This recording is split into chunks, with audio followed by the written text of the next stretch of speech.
Hello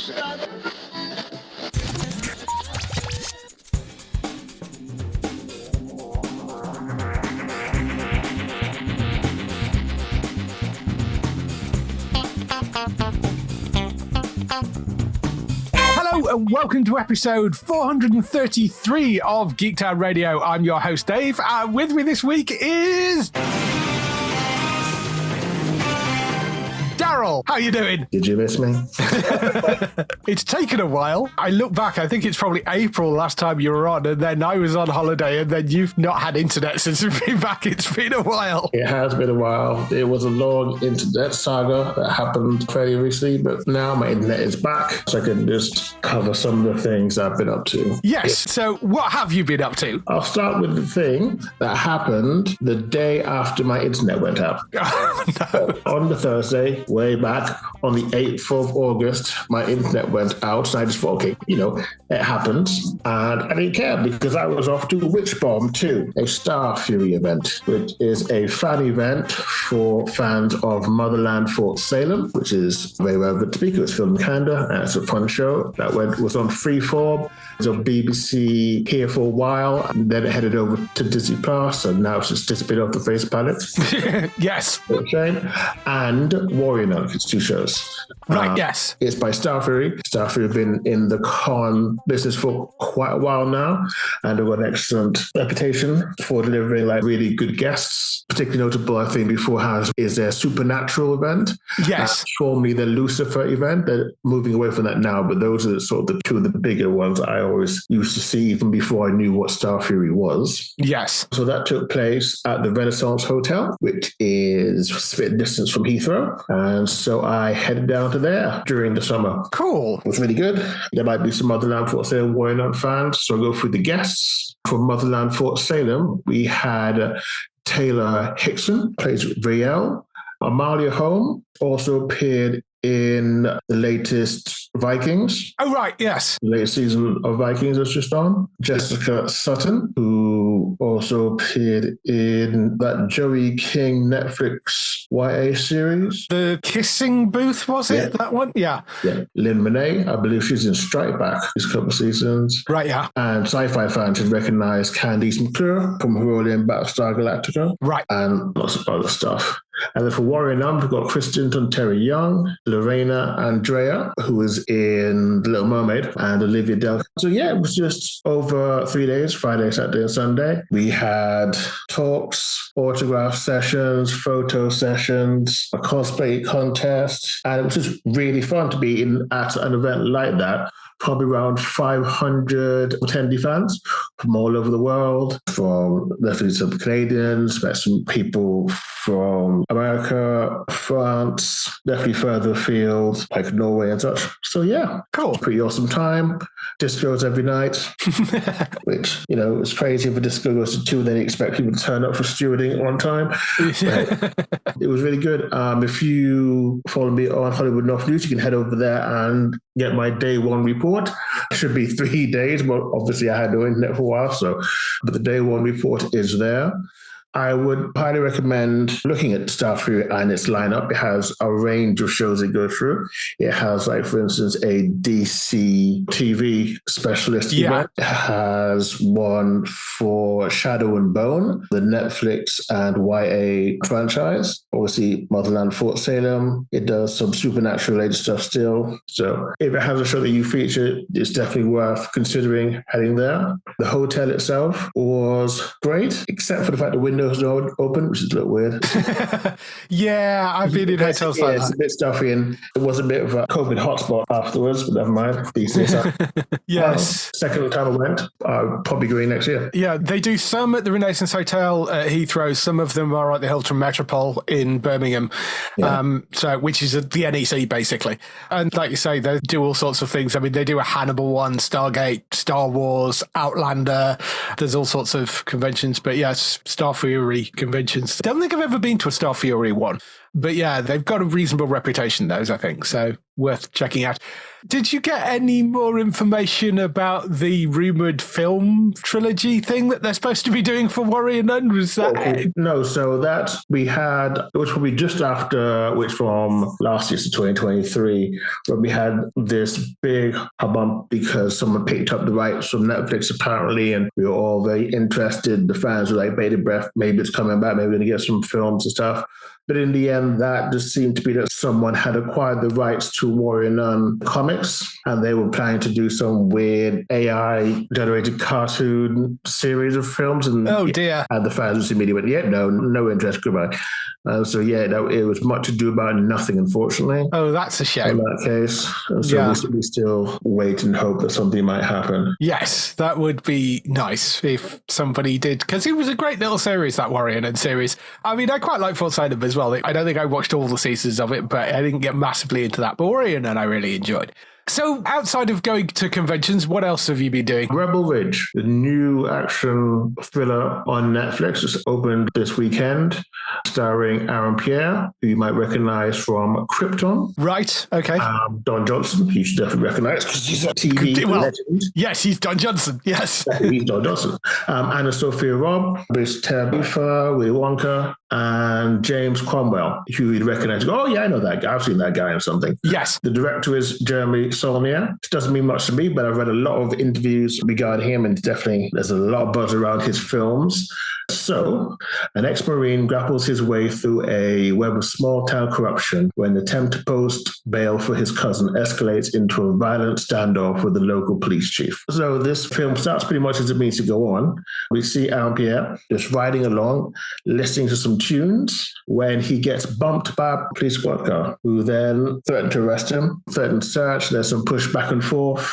We're all wondering, how far this might go. And so through this altercation with the police, we find out that Aaron has come down to this small town in the south with bail for his cousin who got caught with some drugs. He's brought the money in cash. The police then take it, say, we're suspecting you're being linked to crime, and basically tell him to get lost. And obviously, Pierre, being a rather large, rather scary-looking ex-Marine, doesn't do that. And we follow the film as things escalate between him with the help of a court worker, played by Anna Sophia Robb, and the police forces in this town.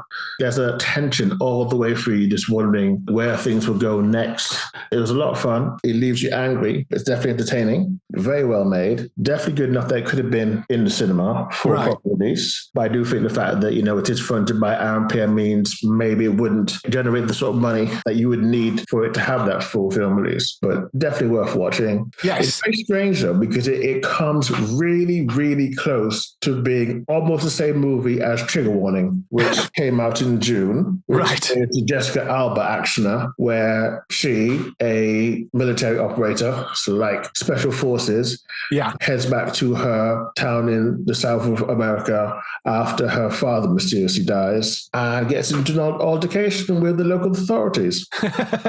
And it's almost the same film. And it's very weird that they came out that quick, and that came out in June. Yeah, that is strange. This is a much better version of that. Good. Yeah, I think that's the interesting thing. I mean, there are these really good movies out there on streaming services. The cast is maybe sort of a step down. Not that they're bad actors, but the cast is maybe, not your AAA actors that would sell it in a theatre. That's so, but the direction's good, the story's good, it's shot well. It's just the cast maybe isn't got enough pull to pull people to a theatre, so it goes on to streaming. But, it's great that stuff is out there. I don't know what the budget was on it, but the reviews on Rotten Tomatoes, they've got it at like 94% apparently. So, It's really sort of thing is it's not like crazy exploding buildings and dodging bullets action fest. There is violence. It is just telling a story which occasionally has violence in it. It does a lot more with sort of the two sides just talking at each other with the tension of, what's going to happen next. So I think it's a really very well made film. Yeah, good. I haven't looked at that yet, but it might be one that I go and pick up at some point. It's on Netflix anyway. It's there. Right, next one then. I have been scratching my procedural crime itch with Will Trent. which Yes. is on Plus. And Will Trent is a Karen Slaughter character, well-known mystery writer. He is one of hers. And it's played by Ramon Rodriguez, who's been in quite a lot of stuff, but I remember him as being in Iron Fist. Ah, right. Yes. He's sort of the first face of the hand that you see. Right, yes. And he's joined by Erica Christensen, who plays a friend of Special Agent Will Trent, who they knew each other from since they were kids, and Ian Richardson, who plays his partner, Jake McLaughlin, who's, I know, I guess, is sort of rival to someone who can't stand him. And you might recognize him from Quantico. Yes. If, like me, you watched that show. That was a fun show as well. Yeah, it got a bit crazy towards the end. Yeah, it did. But yeah, I mean, it was still fun. And Sonia Stone, who you'd instantly recognize, incredible actress with an incredible body of work. The synopsis is Special Agent Will Trent was abandoned at birth and endured a harsh coming of age in Atlanta's overwhelmed foster care system. Determined to make sure no one feels as he did, he now has the highest clearance rate. So he works for the Georgia Bureau of Investigation. Yes. It's a law enforcement agency. And this is season 2. Just what season 1 just sort of obviously gives us a good intro to him. He has quite bad dyslexia. So you see that he records all of his notes and he does show that he has problems reading. Yes. Always very immaculately turned out, drives around sort of a classic car and very much has that, that Sherlock vibe. Yeah. Very much the observer.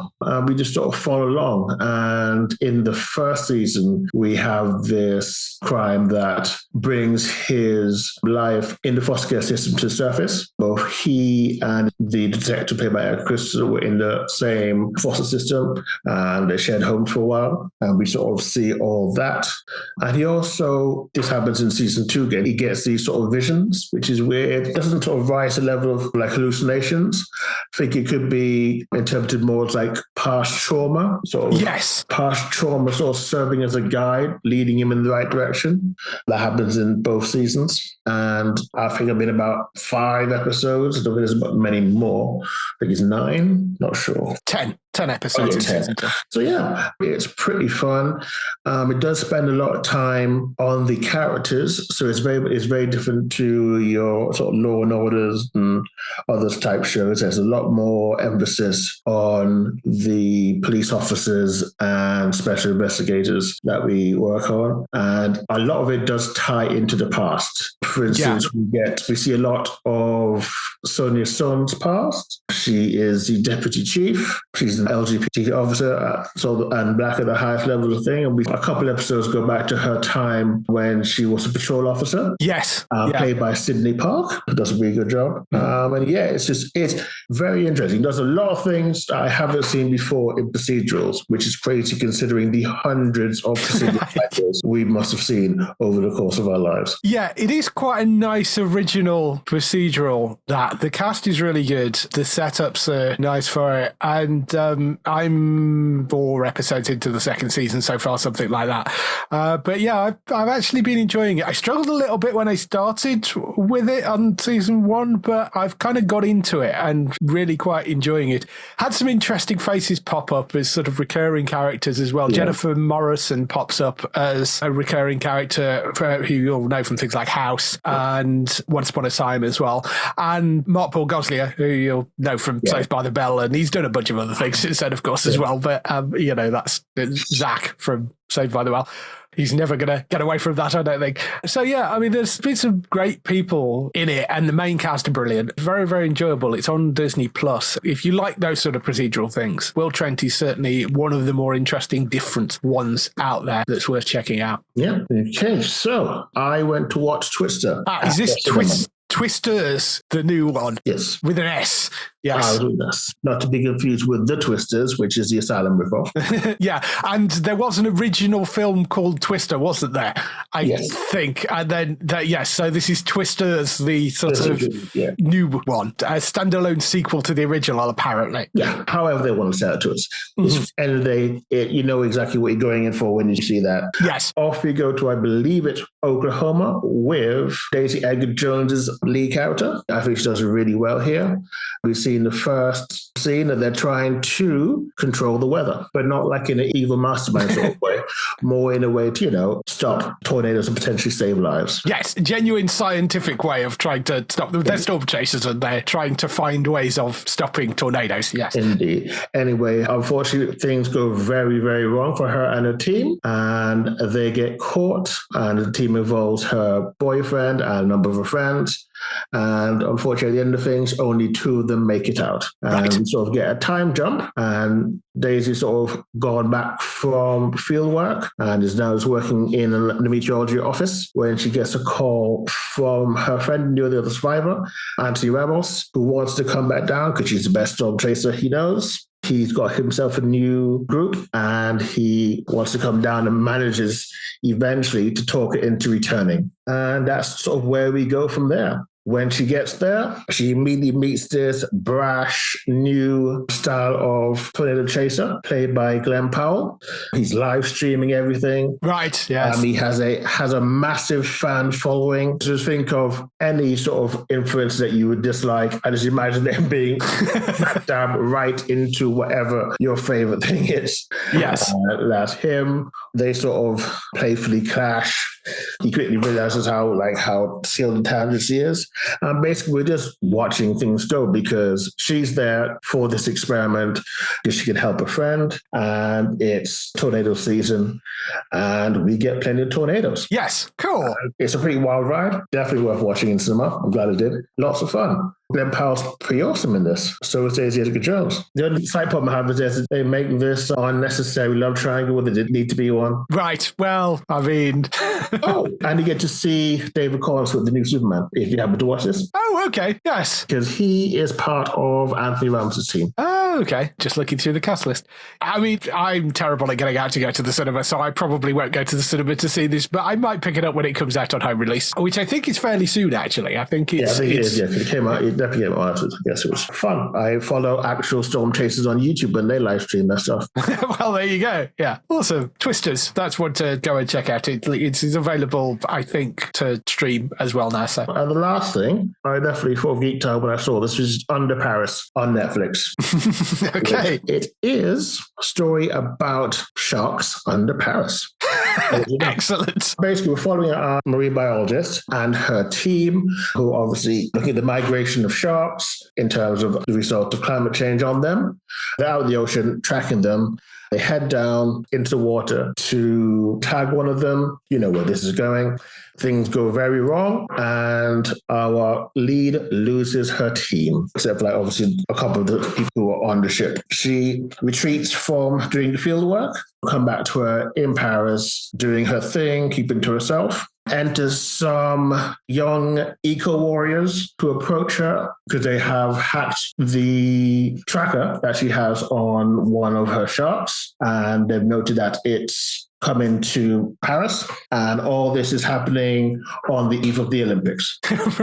Right. Well done. Yeah. And so we get this sort of somewhat meandering story, but obviously there's a shark in the river. We get the marine police involved, and a dashing young cop diver gets involved. And yeah, it's a pretty much paper, but we know exactly where this is going. What we find out is that climate change has done strange things to these sharks, and they've been hiding in the underwater catacombs in Paris, breeding like crazy. Yes. And as the Olympics comes around, we have this veritable shark swarm that attacks. Excellent. It's crazy because the film itself is, for the first hour, is incredibly slow-paced. It really takes its time in getting there. But let me tell you, the final act is complete insanity. Wonderful. Quite like it. It is worth watching the film alone. Absolutely bonkers. Excellent. And Yeah, it's a lot of fun. It's funny because the opening of it sounds almost exactly like Twisters. Person goes out.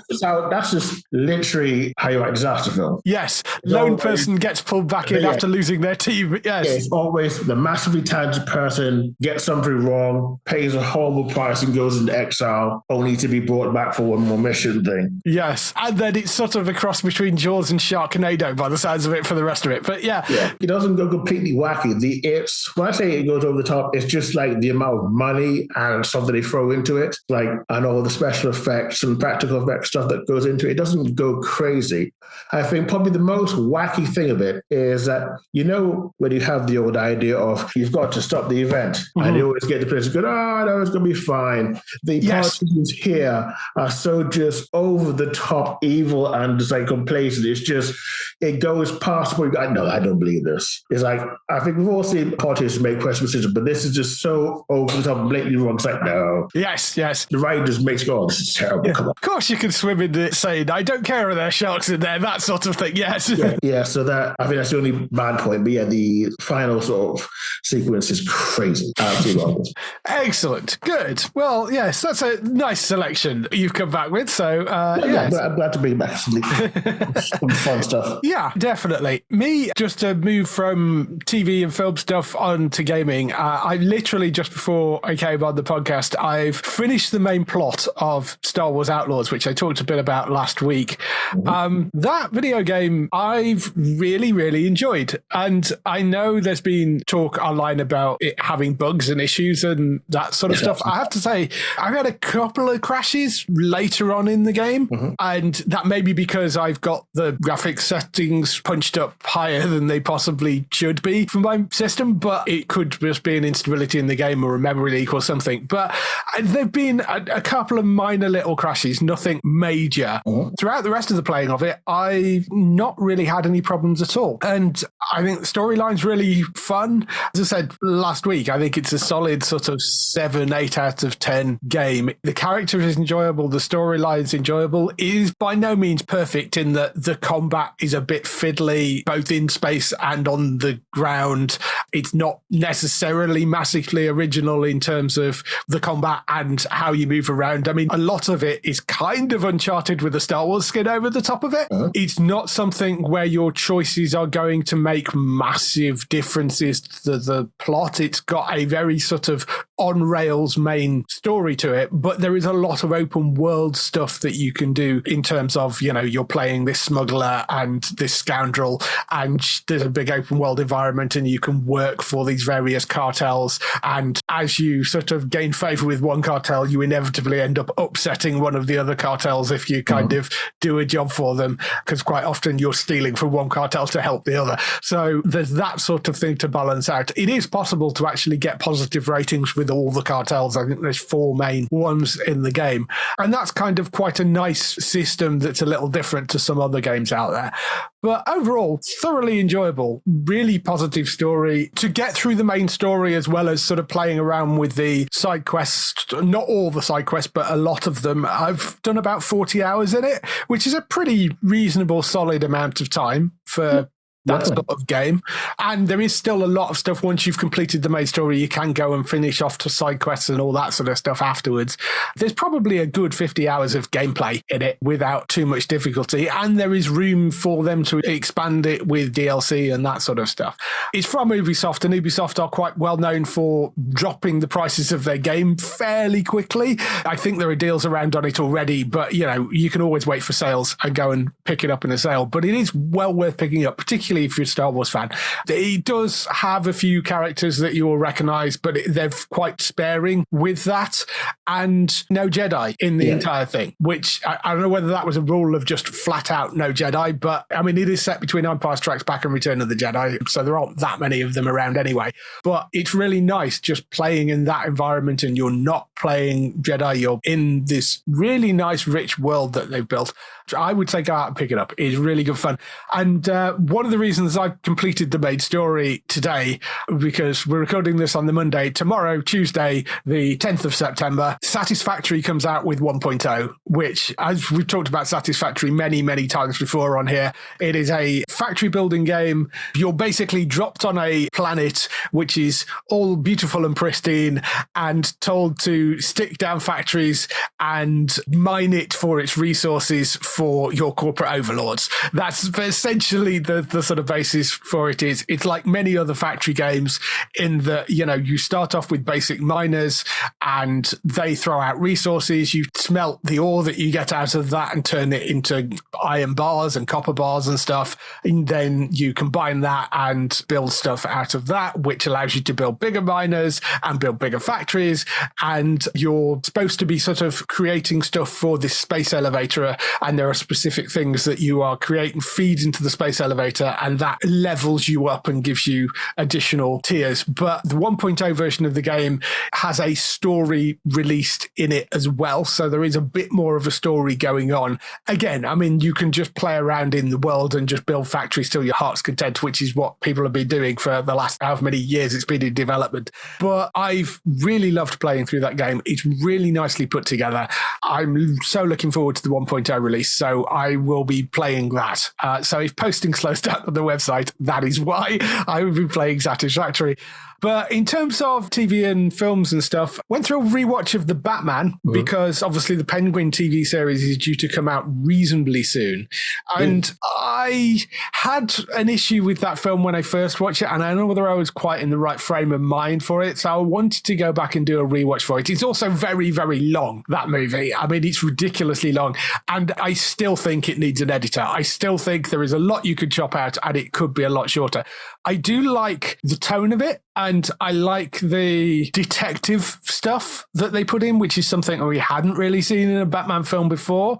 There are little things that niggle me still about it. One of them being things like the change to Martha Wayne, her maiden name not being Kane, but being Arkham. And there is no real reason for doing that change.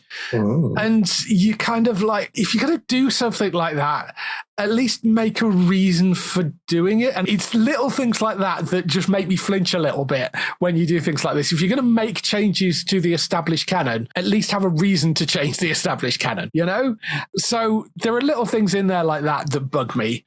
But the portrayals, I think, are good. Colin Farrell is incredible as Penguin. It's such a transformative role that. I like Patterson of Batman. He's good at that sort of young version of Batman. Andy Serkis is great as Alfred in this sort of ex-army version of Alfred, which is slightly different to the other versions that we've had before. So there are things to like about it, but it's still not quite what I want to see from a Batman film. It's got elements in it, but it's still not quite there. And I'm very interested for Batman Brave and the Bold when that comes out to see whether that actually nails what I think of as the current comic book version of Batman. But we'll have to wait and see when that comes out. In terms of TV, I finished Ghost US because I'd forgotten that was sat on iPlayer and I'd watched a couple of episodes and then suddenly remembered this week it was still there. Really love that series. It's been fantastic. In terms of new shows, Slow Horses returned for its fourth season. It's a stunning season opener. I mean, that show has been fantastic since season one.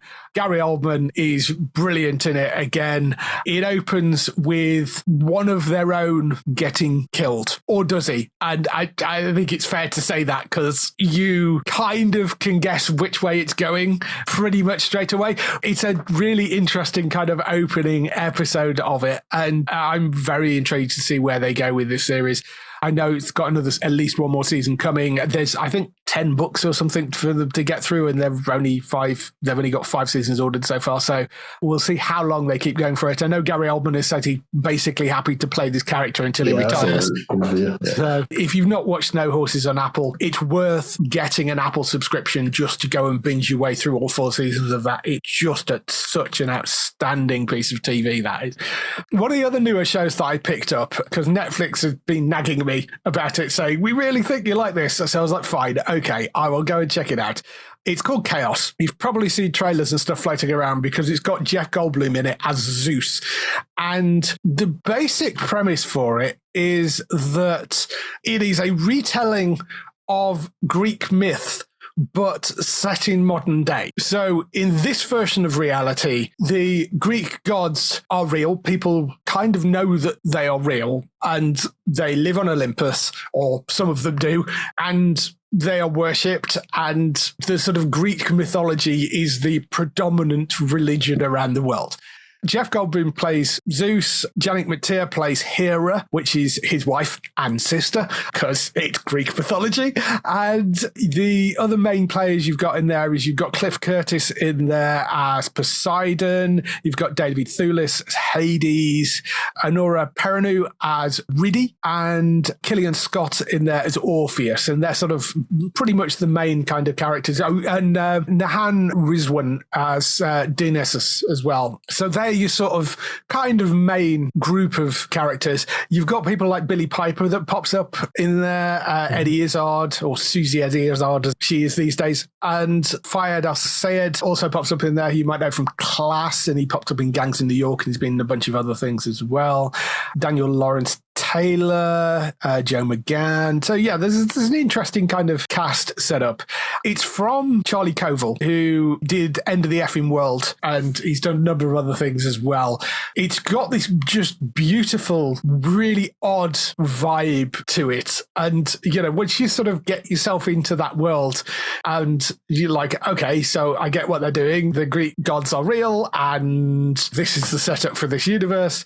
Once you sort of get into that, I really like the way that they're kind of managing it, because there's sort of admin for hell and all this sort of other stuff going on. But there's this quite serious story, but played with a kind of comedy angle of taking this genuine sort of Greek and some Roman mythology of these corrupt and arrogant gods and retelling it in this modern setting. And it just works so wonderfully well, because a lot of the stories, like the story of Orpheus going to the underworld, is in there. And Zeus's relationship with his wife and his siblings and all that sort of stuff. It's just really kind of well constructed, well put together. The main sort of thing is about the prophecy that Zeus apparently has, which starts off with a line, and he notices this wrinkle on his forehead that he doesn't think has been there before. And that sends him into this complete sort of paranoia rage. And that changes everything and how he treats humans and all that sort of stuff. And so, yeah, and we end up with this sort of big grand conspiracy thing going on. It's very well acted. It's beautifully written, well directed, great sets. If you've not gone and checked out Kaos yet, it's Kaos with a K. Really worth going to look at. It is very good, really entertaining TV show. It's very hard to kind of classify exactly what it is. I mean, it calls it a dark comedy or a dark fantasy comedy, but very difficult to class exactly what it is. But it's really, really fun show and definitely worth going to check out. But that's on Netflix. That's all the stuff we've been doing over the last few weeks. Let's move on to some TV and film news.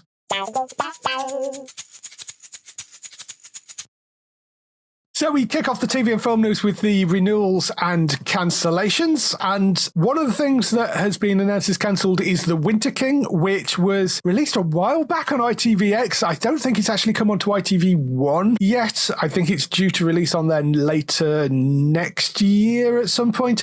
But it was a co-production with MGM Plus, and MGM Plus are said that they don't want a second season of it. So whilst it's technically could be still alive, if ITV decided they either wanted to find another partner or go it alone, they could. I don't think that's very likely, so I suspect that is probably gone after one season. But if you want to go and catch that one season, it is on ITVX.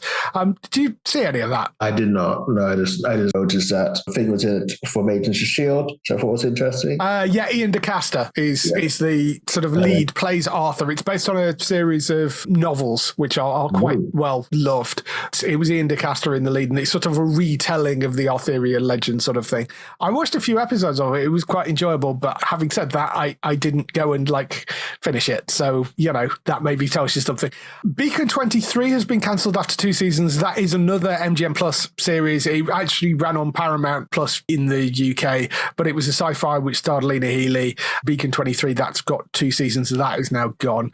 Bosch Legacy is ending after 3 seasons on Freevee, although the franchise itself and probably Bosch himself is still going to continue because they've got a spin-off coming up. Well, hasn't actually got a name, but it's based around Rini Ballard, who is one of the other characters from the novels. So they've got that spin-off coming up. And they've also talked about having a J. Edgar spin-off as well, which is based around Bosch's partner before he left the force and became a PI, which is what Legacy is about. They did 7 seasons of the original Bosch, then did 3 seasons of Legacy. They're now going to be doing 1, possibly 2 spin-offs. And they have said that there is a good chance that Bosch will show up, but won't be the main character in those shows. I mean, I remember when they announced Legacy and we were looking at it, and I remember you saying something like, is this a tax dodge? Because it's basically the same cast.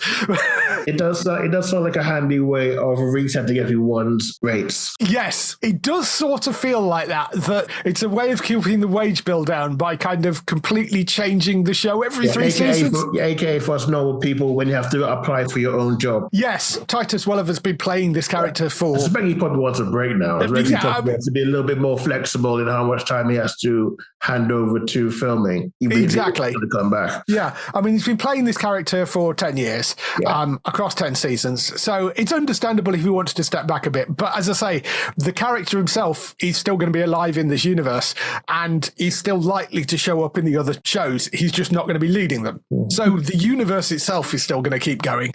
It may not be on Freevee. I don't think they've quite decided where the Ballard series is going to go, whether it's going to be on Prime or whether it's going to be on Freevee, but I think they're edging towards it being on Prime instead. But Legacy coming to an end after the 3rd season, which is coming next year, I think. We're Here has been cancelled after 4 seasons on HBO. This was a reality series about drag queens that went to small towns in America and put on a show. But it ran for 4 seasons. They're stopping that now, apparently. One of the big ones, though, 911 Lone Star, it has been officially confirmed, although we kind of knew this earlier on in the year because one of the cast let it slip. But it has officially been confirmed that it's coming to an end after 5 seasons on Fox. It is not going to get rescued by the looks of it like the main 911 did, basically because the cast are out of contract at this point. So trying to carry this on as it is with the same cast is going to be a very expensive proposition because you've got to renegotiate everybody's contracts, and there's no guarantee you'll be able to get everybody back because obviously when they found that the show was coming to an end, the cast had started to put themselves for other jobs. So even if you did bring it back, you probably have a number of cast changes anyway. What they are talking about is potentially doing another spin-off on ABC. So there would be 911, the main show, and there would be another spin-off set in a different city. There are rumors of it possibly being somewhere like Las Vegas, which would be an interesting way of moving it forward. And you could potentially, if you wanted to bring some of this cast, you could move them from Texas across to Las Vegas, maybe. So there are ways forward with keeping some of that cast around. But Lone Star is coming to an end on Fox after 5 seasons. I rather enjoyed that show. I actually think it's slightly better than the original. So. Is Lone Star the one that sort of starts out with, like, he creates a crew and they're all crazy? One of the firefighters, like, you see the opening thing is her jumping into the water to save someone? Yeah, it's the one that starred Rob Lowe. Lone Star. Because I remember that woman because she was in The Brave. Yes, correct. Which I really liked, but didn't make it past the 1st season, unfortunately. Yes. I think 5 seasons is a good run. I know, obviously, the Station 90 came to end. I know their fans are spitting blood about it. Yes, that did 7 seasons. So that again was money as well. The problem basically has been 911 Lone Star is the very last original live action show that is made by Disney for Fox, left over from pre-Disney buying all the Fox assets, apart from the channel itself, because the Fox channel itself still belongs to the Murdoch family.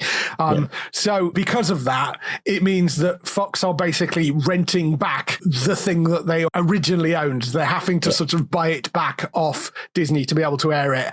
And that makes it quite an expensive proposition. That's the reason why 911 Lone Star has gone. And that is the last of those shows. They've still got a bunch of animated shows like Family Guy is a Disney product. Simpsons obviously now is a Disney product as well. So those are still going to keep on going for however long, but they're keeping the animated stuff. But this is the last live action thing left over from that buyout.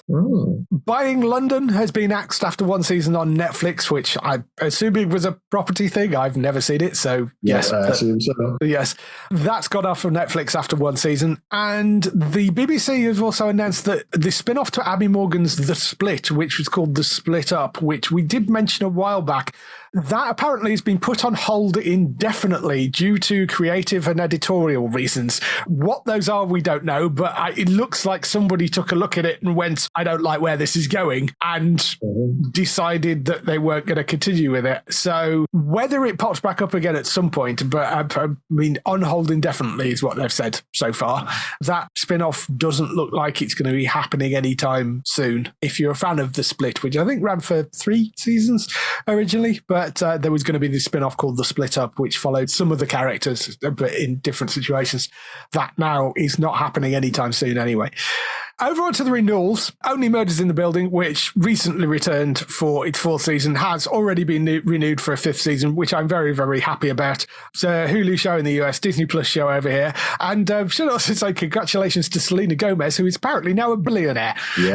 Some news reports around. She has a cosmetic line called Rare Beauty, and that's basically 80% of the amount of money she's been making. So she's perfectly happy doing this awesome TV show. She's having great fun doing that, but sat on a large pile of cash, and he's actually a billionaire now due to her latest financial filings. 1.3 or 1.2, something like that, I think she's worth, which is awesome. Congrats to her. I hope she carries on doing more Murders in the Building, because she's wonderful in that, so that's good.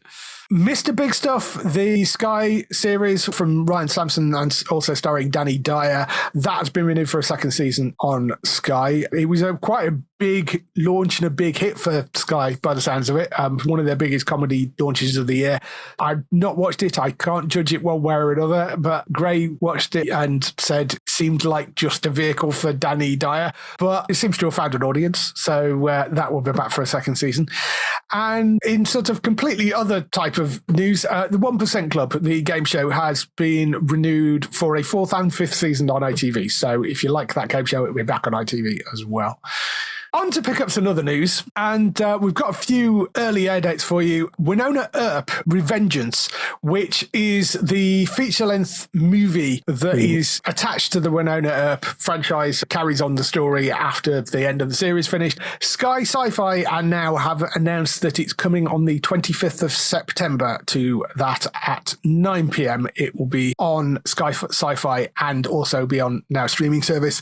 This has had an interesting reaction because a lot of people are very happy to know that this is coming because the Earpers are big, huge fans of that franchise. Another show that generates a lot of fan conventions around the world. Yes, absolutely it does. The only thing is, it was supposed to come out on Tubi because in America it is a Tubi original. Yeah. And it isn't entirely clear whether it's still coming out on Tubi in the UK. I suspect it isn't. I suspect it'll go exclusively to Sky, which has upset some people because Tubi is a free streaming service, which is now available in the UK, but it looks like it's going to be on Sky, which of course you have to pay for. So that's a little bit unfortunate, but at least it is airing somewhere. So you will be able to go and watch it, which is good. Did you watch that? It seems like one that it will be on your radar. Yes, I watched all of Winona. There's a lot of crossover for Motherland, Fort Salem, Warrior and fans. Many of them were talking about attending upcoming Winona Earp events over in the US because there seems to be quite a few there. It's a really fun show. I did, as you were reading and I was just looking at the notes that we have here, I did notice that, because it's a Tubi original. And I was like, is Tubi here? I'm not sure it's Tubi here in the UK, but yes. It's a bit cheeky, but these things, unfortunately, happen. It's not new to us. Almost like we don't even want to talk about the difference between Paramount UK and Paramount US and things like that. So. Exactly. And it's slightly odd that I suspect it's because, although it's a Tubi original in the US, my guess is the international rights belong to the production company. They don't belong to Tubi, so they can sell it wherever they like. I would suspect that is probably the situation. So whilst Tubi did commission it for the US, external rights outside of the US are probably with somebody else, and that's why it's being sold elsewhere. I will say specifically about Reggie, it does look to be a very good continuation of thing. We often get, when we have a fan favorite series ends too soon, you get like a movie tie-up and like half the cast are missing, but most of the cast are returning for this. There are some people who won't be back, which is a shame, but most of the major cast are coming back for this, and it looks to be like an interesting story. Yeah. So, the fans are very much looking forward to it. So. Yeah, it's out later this week, actually, or next week in the US. And then it's the 25th of September at 9 p.m. on Sky Sci-Fi, and now in the UK for Winona Earp, Revengeance. Another US show coming back that is also being cancelled, CSI Vegas returns for its third season. That's on the 2nd of October on Alibi. It lands at 9 p.m. Quite glad for that coming back for its final season. I'm just a bit sorry it is its final season because that was quite an enjoyable procedural. They got that nice balance of on-running story throughout the whole thing, but also crime of the week thing going on as well. And they balanced that quite well for the run of that. It's just, I think it was quite a good reboot of the CSI franchise. So it's a shame that that's going. They've also announced that the franchise, which is Amano Iannucci's new show, will debut on Sky, and now that's coming on the 21st of October. That comes to Sky and Now. The franchise is a new series which follows the crew of an unloved franchise movie fighting for their place in a savage and unruly cinematic universe. So it's people basically trying to make an MCU sort of film kind of thing. It's executive produced by Sam Mendes, and Mando Iannucci is one of the people behind it. It's written by John Brown, who is also brilliant. The cast is Hamish Patel, Cash, Jessica Hines, Billy Magnuson, Lolly Adflop, Darren Goldstein, Isaac Powell, Richard E. Grant, and Daniel Brewer also pop up in there as well. So it's got a really, really good cast. Amando stuff is always fantastic. John Brown is a fantastic writer, and, Sam Mendes behind it as well. So I think that's going to be one worth checking out. 21st of October, that lands on Sky and Now if you want to check that one out, and it's called The Franchise. Little bit of news on Handmaid's Tale Season 6. That's finally got into production, having been delayed by strikes and all that sort of stuff. It was supposed to go into production, I think, in 2023. That's now into production. It is going to come out, they've said, spring 2025 for that, and that is the final season of Handmaid's Tale. So that's good news. It would be nice to get that story wrapped up. And South Park, they've announced, is not returning until 2025, basically because Trey and Matt have basically said, we don't want to deal with the election cycle, because as if you've watched South Park, you know that it generally stays quite topical. And they were just, we think we've said everything we can about Trump. We don't want to deal with it. We're just going to leave it and come back next year after this election cycle's done. We're too exhausted to just even think about it. We don't want to deal with the election cycle. It's not a fun thing to do. So we're going to come back in 2025 and we'll see where things stand then. So South Park is going to be off for a little bit longer than it usually is. A bit of information about the late night shows in the US, which I know some of them air over here, but not all of them. But they're basically all going to 4 nights a week as part of cost-cutting measures. So, that's a sign of sort of how things are on network TV at the moment. But Tonight Show with Jimmy Fallon, Jimmy Kimmel Live, Late Show with Stephen Colbert, and Late Night with Seth Meyers, all of those are going to be moving from 5 nights a week to 4 nights a week, they've announced. Part of that as well is also the viewing figures, because there's a lot more people that know those shows by going to find the clips online afterwards, because if there's a guest on that's interesting, they tend to put that guest clip up online. So rather than sit and watch the whole show live, they'll just go and find it on YouTube the next day. I think it's a mixture of things, cost cutting, and people are moving to watch the stuff online. So there will be less of them, but they're still around. There was a little bit of news out of CBS as well, in that Jared Padalecki, who had a first look deal with CBS Studios, has apparently re-upped that deal. This was the deal that Walker, the TV show that was on the CW, was made under, because that came through Jared Padalecki's company, or him and his people, and it was made by CBS Studios for the CW, and that's one of the reasons why it is no longer being made, because the CW basically couldn't afford it. So despite it being like the biggest thing on the network, they couldn't work out a deal that made financial sense, which is why it was ended after 4 seasons. But as we mentioned a few weeks ago, Jared is doing a guest stint on Fire Country, which is going to be a 3-episode arc. And there is a lot of talk about if that all goes well and if they can come up with something that works, then they may make another firefighter drama based around Jared's character. So they've already got one spin-off called Sheriff Country coming. Marina Baccarin at that leading. Yes, Marina Baccarin is doing that one, and we've met that character. That was a proper piloted episode that they shoved in as part of the last season run. This hasn't been as thought through as that, in that they've sort of said, well, you know, if the character goes down well and we can come up with something that we think would work as a environment and it's something that Jared wants to do, then we may look at doing another spin-off which would follow that character. Which is interesting because whereas the Sheriff County is obviously a police drama which sits next to the fire drama, this will be another fire drama.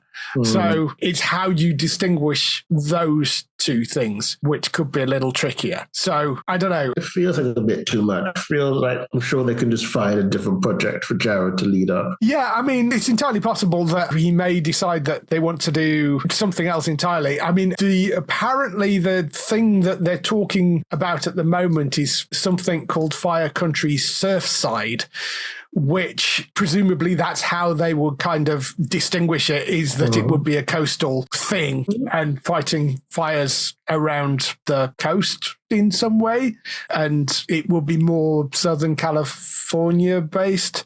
Whether that would work, I don't know. But the interesting thing as well is if we look onto the next story, there is another firefighter drama which is being worked on for CBS by Damon Wayans Jr., or rather his production company. And this is one that's called Ten House. It's based in New York. It's written by Karma Pillar Golden, who wrote things like Gossip Girl and God Friended Me. And she's also got a thing coming up on Amazon Freevee called Beyond Black Beauty. And it takes place in the iconic FYND Ten House. It follows two rookies as they grapple with their legacies as children of 9/11. First responders who are navigating their burgeoning feelings towards one another, the firefighters, well-trained yet formidable veterans, and the demands of the emergency response in the ever-changing yet always challenging city of New York. So that would be obviously a city-based one, which is quite different to what Fire Country is, and it's on East Coast rather than West Coast. That would be quite a different setup as well. But I do wonder if you're going to do Fire Country, and if they do end up picking up Ten House, are they then going to want another one that is set in California, even if it has got Jared Padalecki in the lead of it? Is 3 firefighting dramas too much, possibly, for CBS? I don't know. It does seem much as well, yeah. It does seem quite a lot. They've not got the other fire dramas. Are the Chicagos are over on NBC, aren't they? And then 911 over on ABC. They've got the FBI's, haven't they, of the Dick Wolf stuff, which is CBS, I think. But 3 firefighting dramas does seem like quite a lot. So I don't know. If it works, but we'll see. And Peacock in the US has given a straight-to-series order to The Burbs, which, if you're thinking, I recognise that, why do I recognise that? It's an adaptation of a 1983 film of the same name, which starred Tom Hanks, I think? Yes, it did. And Carrie Fisher. Yes, there you go. Celeste Huey, who wrote Palm Royale and Dead to Me, will write and exec produce the series. Keith Palmer, who worked on Nope and Password, is also an exec producer. And it's also got Seth MacFarlane's production company behind it, Fuzzy Door. So those are the people that are making it. It's set in present-day suburbia. The Burbs follows a young couple returning to the husband's childhood home. Their world is upended when new neighbours move in next door, bringing old secrets of the cul-de-sac to light, and new deadly threats shatter the illusion of their quiet little neighbourhood. It's going to be filmed in Los Angeles at the same location that the original film was shot, which was Universal Studios backlot. So they're keeping it under the budget there and connected to the main film. And yes, like you say, it was the original described as a horror comedy, but yes, the original was starring Tom Hanks and Carrie Fisher.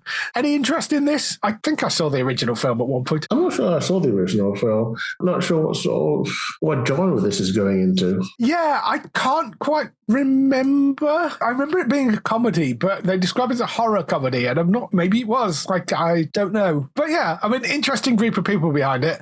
Celeste Huey, don't really know her. She was a writer on Palm Royale and Dead to Me, but she wasn't the creator of Dead to Me. But, that was a great show, that Netflix series. Interesting writer, potentially. And interesting people involved in it. Don't know the cast yet, but it has been picked up by Peacock. It has been made by Universal. Technically, that might mean that it ends up landing on Sky over here because they are a sister company to NBC Universal, but doesn't always follow, because sometimes when there are production companies involved, as we mentioned earlier, just because a company in the US buys it doesn't necessarily mean that it goes to a sister company over here. So we'll have to see. But that has been ordered. So there is a series called The Burbs coming to Peacock. That's all the news we've got for this week. Just some highlights for next week on TV coming up. So, highlights for next week. We've got The Chelsea Detective Season 1 coming to You and Drama. That awfully renamed. Anyway, I'm not going to rant about that again. The 11th of September at 8 p.m. for The Chelsea Detective. That is a police drama set in Chelsea, if you hadn't really guessed from that. But Season 1 of that lands on You and Drama. Grand Designs returns for a 22nd season. That's on the 11th of September at 9 p.m. on Channel 4. I think it's kicking off with a sort of look back at 20 years of it or something. So yes, there's that coming as well if you like Grand Designs. Fringe, the brilliant sci-fi thriller series that is being picked up by ITVX. So all 5 seasons, if you've not watched Fringe, they land on the 12th of September on ITVX. Go and watch Fringe. It's fantastic. Absolutely do. It's such a good show. It feels like a bit of a sort of X-Files ripoff when you start watching it, and then sharply takes a right turn and goes in completely different directions. And then at the end of every season, takes another complete right left turn and goes off in an entirely different direction as well. It's bonkers. It's brilliant. 5 seasons of it. ITVX for Fringe, all 5 seasons, 12th of September for that. Taskmaster returns for its 18th season. That's on 12th of September as well. That's at 9 p.m. on Channel 4. The Grand Tour comes to an end for Clarkson, Hammond and May as Grand Tour One for the Road, which is the final episode with the original group, coming the 13th of September to Prime Video. They are saying that there are plans to continue the Grand Tour with a new cast. I know Hammond, there was a lot of stories around saying, oh, they're definitely continuing it. They're not definitely continuing it because they've got to figure out whether they can find people to actually do it. But they are talking about continuing it with new people, but with Hammond and May and Clarkson's blessing. But this will be the end of the road, quite literally, for them. So it's the last one that they're doing together after 23 years working together on car shows. 13th of September for One for the Road. Tulsa King is back for a second season. That's the Sylvester Stallone drama as a mafia capo who's exiled and sets up shop in Tulsa. That returns for a second season. That's on Paramount Plus on the 15th of September. I think that's another Taylor Sheridan one. I mean, you could practically call Paramount Plus Taylor Sheridan Plus at this point. Because literally half the show's on there. Because you've got Tulsa King, Lioness, 5 different Yellowstones. There's a bunch of other stuff as well, I'm sure. So much of their content is made by Taylor Sheridan. But it's good stuff, though. So, worth going to check out. But yes, Tulsa King Season 2, Paramount Plus, 15th of September for that. And over on BBC One, they've got a thing called Night Sleeper starting, which comes on the 15th of September at 9 p.m. It's a real-time drama starring Alexandra Roach and Joe Cole. It's set on board a sleeper train from Glasgow to London. Feels like one of those decent, high-quality Sunday night action BBC dramas. So I think Night Sleeper is going to be worth checking out. But 15th of September on BBC One at 9 p.m. for that. So yeah, some good stuff this week, I think. Interesting. I will be checking out Night Sleeper, certainly.